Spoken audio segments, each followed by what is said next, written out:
Thousands of Guam voters flocked to the polls throughout the island today. Many were camera shy, but we managed to catch up with a few people and found that whether Republican or Democrat, one message resonated with several residents: change. And it's time for change. We want a new look, new faces. Crossing lines. Crossing lines, yeah. Okay, so you sound like you're neutral. Yeah, pretty much neutral. So the way how I voted today was I looked for candidates who are bringing something new to the table. So basically, I didn't really vote for it. I'm not looking for incumbents this time around. Maybe there's a couple, but for the most part, I'm looking for new faces. We also came across some voters who said they voted for both the GOP and the Democratic Party. Crossing over was not allowed in the primary election. The Guam Election Commission reported that there were more than 2,300 spoiled ballots, but this time, people were relieved that they could vote for more than one party. I vote some on the Republican and I vote on the... I went to every single candidate I could before the election to see what they stood for, and I voted for the different senators that I really felt had my views in mind. But what would an election be without the diehard Democrats and Republicans? I vote mostly for Republican. Okay, and why is that? Well, I believe in conservative movement. Frank Agon Jr.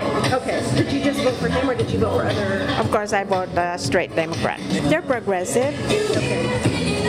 They gave results. More on Democrat. While most polling sites reported smooth operations, some issues were still reported. JC Executive Director Maria Pangilinan says she had as much as 30 residents complaining about being removed from the rosters, problems that have echoed in elections past. In some instances, they turned out to be positive, where they can go and vote because they are registered.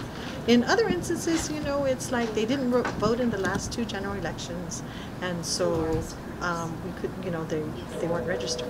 Democratic Party Executive Director Carlo Branch tells PNC that he's received calls from voters as well. Voters are only purged from the registry if they fail to vote in 2 consecutive general elections. If you believe you are one of those improperly purged voters, Branch advises you to do 2 things. Number 1, lodge your complaint with either the Guam Election Commission, the Republican Party of Guam, or the Democratic Party of Guam. And number 2, demand a provisional ballot which they are obligated to give you, so that we could hopefully reconcile it. Finally, we asked you what you think about the legalization of Bingo Act, or Proposition A. Here's what you had to say. I just don't feel that that's good for our island. The reason why I vote for Prop A because why don't we just legalize gambling? Nothing wrong with Prop A. Thinking about it seriously, but let's just give it a shot and see how it is, and because it might be good and beneficial for the island.